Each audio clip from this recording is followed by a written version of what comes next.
انسان کا تعلق چاہے کسی بھی دین سے ہو اور وہ دنیا کے کسی بھی کونے میں رہتا ہو، کچھ ریئلٹیز ایسی ہیں جن کو انسان بالکل بھی چینج نہیں کر سکتا. چاہے سائنس جتنی مرضی ترقی کر لے اور جتنی مرضی ٹیکنالوجی کی ایڈوانسمنٹ آ جائے، ڈیتھ ایک ایسی ریئلٹی ہے جس کو نہ تو آج تک کوئی چینج کر سکا ہے اور نہ ہی فیوچر میں کبھی اس کو کوئی چینج کر سکتا ہے. اور دوسری بہت بڑی ریئلٹی وہ یہ کہ مرنے کے بعد صرف دو ہی جگہیں ہیں، ایک جنت ہے اور دوسری جہنم ہے.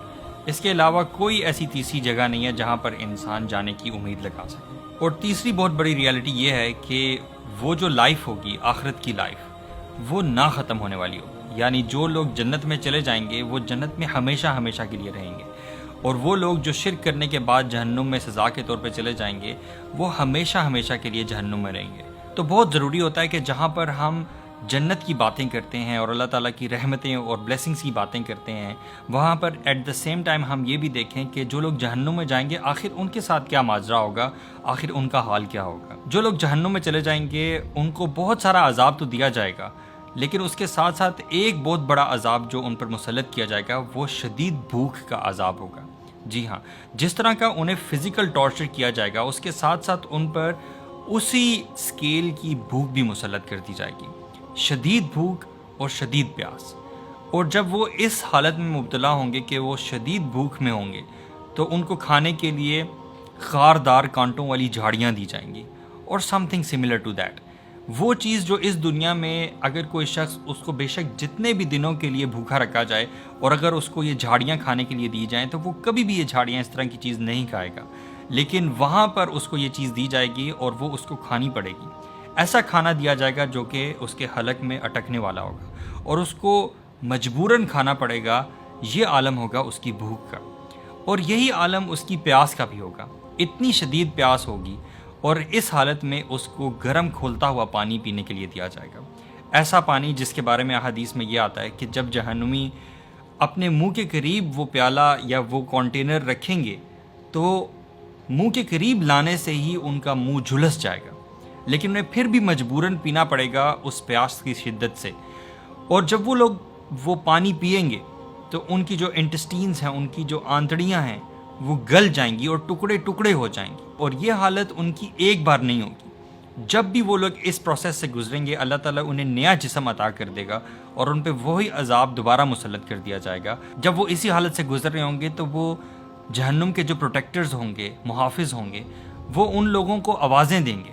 تو جہنم کے یہ جو پروٹیکٹرز ہوں گے یہ ان سے پوچھیں گے کہ کیا دنیا میں تم لوگوں کے پاس اللہ تعالیٰ کے پیغمبر کوئی کلیئر سائنس نہیں لے کے آئے تھے، کوئی آیات نہیں لے کے آئے تھے جن سے تم لوگوں کو کوئی وارننگ ملی ہوتی اور تم اللہ تعالیٰ کے عذاب سے ڈر جاتے اور اللہ تعالیٰ پر ایمان لے آتے؟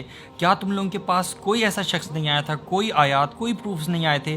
تو وہ لوگ یہ کہیں گے کہ ضرور ہمارے پاس پیغمبر آئے تھے، ہمارے پاس کلیئر آیات اللہ تعالیٰ کی بالکل آئی تھی، لیکن ہم انکار کرنے والے لوگوں میں سے تھے. تو وہ جہنم کے داروغہ ان کو کہیں گے کہ بے شک تم لوگ اسی حال میں رہنے والے ہو. اور یہ جو ان لوگوں کی کنورسیشن ہے کہ پہلے جہنمی بات کرتے ہیں اور پھر داروغہ بات کرتا ہے، ان کے درمیان احادیث میں آتا ہے کہ وقفہ جو ہوگا وہ ہزاروں سالوں کا ہوگا. یعنی یہ لوگ پکارتے رہیں گے اور کئی ہزاروں سال بعد داروغہ جو ہے، وہ پروٹیکٹرز جو ہیں وہ ان کو جواب دیں گے. اسی طرح ایک اور حدیث میں بھی آتا ہے کہ ان لوگوں پر یہ عذاب مسلط رہے گا اور ہزاروں سال اسی طرح بیت جائیں گے اور یہ لوگ اسی عذاب میں رہیں گے، بلکہ ہر دن عذاب جو ہے وہ ان کا بڑھتا چلا جائے گا. یعنی ہر آنے والے دن کا عذاب پچھلے والے دن سے بدتر ہوگا.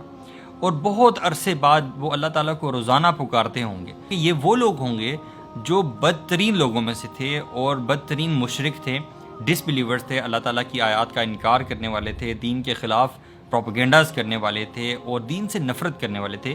یہ وہ لوگ ہوں گے. تو ہزاروں سالوں بعد اللہ تعالیٰ جب ان کی طرف متوجہ ہوگا تو ان کی دلوں میں ایک امید کی کرن جاگے گی. تو یہ لوگ یہ سمجھیں گے کہ شاید اللہ تعالیٰ کو ہم پر رحم آ گیا اور اللہ تعالیٰ ہمیں معاف فرما دیں گے. تو اللہ تعالیٰ جب ان کی طرف متوجہ ہوں گے تو اللہ تعالیٰ فرشتوں کو یہ حکم دیں گے اور ایک جانور لایا جائے گا. وہ جانور جو ہے وہ موت ہوگا.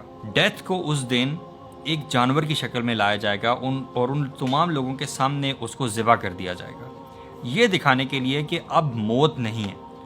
اب تم لوگ جس حال میں ہو تم لوگ اسی حال میں ہمیشہ ہمیشہ ہمیشہ کے لیے رہو گے.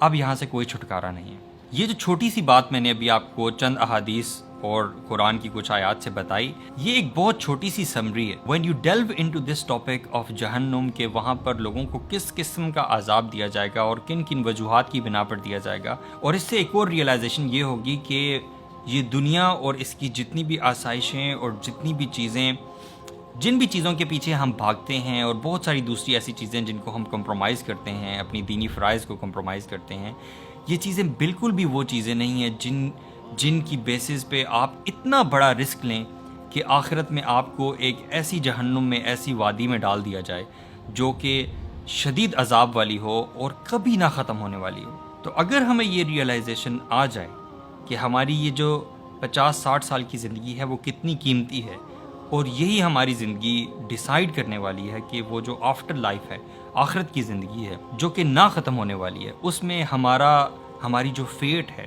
وہ جنت میں ہے یا جہنم میں ہے، یہ چیز اتنی زیادہ امپورٹنٹ ہے کہ اگر کوئی شخص اس کو اچھی طرح سمجھ لے تو یقین کریں وہ شخص کبھی بھی اس زندگی میں اللہ تعالیٰ کی نافرمانی کے لیے تیار نہ ہو.